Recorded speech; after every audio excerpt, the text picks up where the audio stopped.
Hello viewers, আসসালামু আলাইকুম। আশা করি সবাই ভালো আছেন।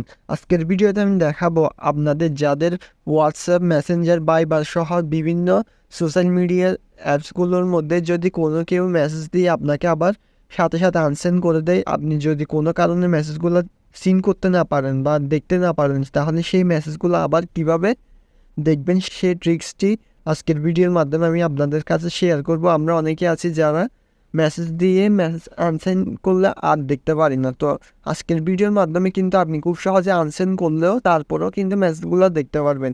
তো এই কাজটি কীভাবে করবেন আজকের ভিডিওর মাধ্যমে দেখাবো। তো চলুন আর দেরি না করে আজকের ভিডিওটি শুরু করি।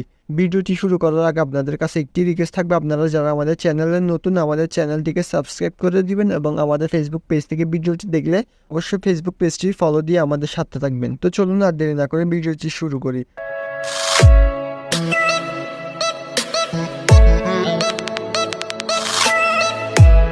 তো কাজটি করার জন্য শুরুতে আপনারা আপনাদের প্লে স্টোরে চলে আসবেন। প্লে স্টোরে আসার পর এখানে টাইপ বারে লিখবেন আনসিন, লিখে চার্জ করলে কিন্তু আপনাদের সামনে এরকম একটা অ্যাপস চলে আসবে, নো লাস্ট রিড। তো এখানের উপর ট্যাপ করে আপনারা এখান থেকে ইনস্টল করে নেবেন। আমি সময় বাঁচানোর জন্য আগের থেকে ইনস্টল করে নিয়েছি, যার কারণে আমার এখানে ওপেন শো করতেছে। তো আমি এখানে ওপেনে ক্লিক করব। ওপেনে আসার পর দেখতে পাচ্ছেন এখানে একটা পারমিশন চাচ্ছে, এটা অ্যালাউ ক্লিক করে আমি পারমিশনটা দিয়ে দিব। তারপর এখানে দেখতে পাচ্ছেন প্লিজ অ্যালাউ নোটিফিকেশান অ্যাক্সেসটা, এখানে একটা অ্যাড শো করলে অ্যাডটা কেটে দিবেন। তো এখানে ওকে বাটনে ক্লিক করবেন।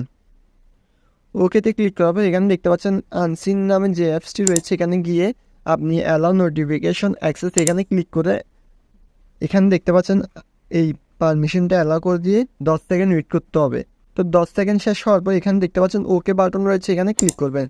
তো এখানে দেখতে পাচ্ছেন আপনার নোটিফিকেশন কিন্তু অ্যালাউ হয়ে গেছে। তো দেখতে পাচ্ছেন আমাদের অ্যাপসটি চালু হয়ে গেছে। এখন এখান থেকে দেখতে পাচ্ছেন সেটিং নামে যে অপশনটি রয়েছে, এখানে ট্যাপ করবেন।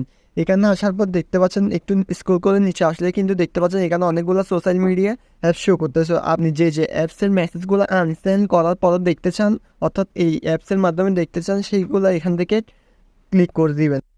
তো আপনারা আপনাদের পছন্দ অনুযায়ী এখানে এগুলা পূরণ করবেন। আমি আপাতত যেগুলো সেট করা রয়েছে এইগুলোর মাধ্যমে আপনাদেরকে দেখিয়ে দিচ্ছি। তো আমরা যদি এখন অ্যাপস থেকে বেরিয়ে এসে আমি একটা মেসেঞ্জার আইডি থেকে অন্য একটা মেসেঞ্জার যদি মেসেজ দিয়ে আনসেন্ড করি তাহলে শো করে কিনা আমি আপনাদেরকে লাইভ দেখাচ্ছি।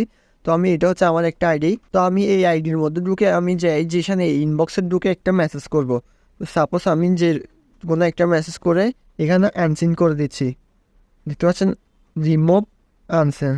কারণ আনসেন্ড করে দেওয়ার পর আমি যদি অন্য একটা আইডির মধ্যে গিয়ে এই মেসেজটা দেখতে চাই, দেখতে পাচ্ছেন এখানে কিন্তু আনসেন্ড লেখা শো করতেছে, অর্থাৎ মেসেজগুলো কিন্তু দেখা যাচ্ছে না। এখন আপনি কীভাবে মেসেজটা দেখবেন, তো আপনি এখানে আনসিন অ্যাপসের মধ্যে চলে আসার পর দেখতে পাচ্ছেন এটা ক্রস করে দেখতে পাচ্ছেন হাসান নামে যে আইডিটা আমাকে মেসেজ দিয়েছিল ওই মেসেজটা এখানে শো করতেছে। দেখেন এইখানে অ্যাডটা একটু ক্রস করে দিবেন, দেখতে পাচ্ছেন এইচ যে মেসেজটা দিয়েছিল, অর্থাৎ এখানে কিন্তু সেম মেসেজটা কিন্তু এখানে শো করতেছে। তো আপনারা সেম বা হোয়াটসঅ্যাপের মধ্যে কিন্তু বা বাইবার অর্থাৎ যে অ্যাপসের মধ্যে এইগুলো পারমিশন দিয়েছেন সবগুলো মেসেজ কিন্তু এখানে শো করবে। আশা করি আজকের ভিডিওর মাধ্যমে আপনারা খুব সহজে আনসেন্ড করা মেসেজগুলো কিন্তু দেখতে পারবেন। তো আজকের দেখানো নিয়মে কিন্তু আপনারা খুব সহজে এই কাজটি করতে পারবেন। তো আশা করি আজকের ভিডিওটি আপনাদের ভালো লাগবে এবং ভিডিওটি যদি আপনাদের উপকার আসে ভিডিওটিতে একটি লাইক দিয়ে আমাদের চ্যানেলটিকে সাবস্ক্রাইব করে এবং আপনি যদি আমাদের ফেসবুক পেজ থেকে ভিডিওটি দেখে থাকেন তাহলে ফেসবুক পেজটি ফলো করে দিবেন। তো আজ এই পর্যন্তই, আবারও নতুন একটি ভিডিওতে দেখা হবে। সে পর্যন্ত ভালো থাকবেন, সুস্থ থাকবেন। আসসালামু আলাইকুম।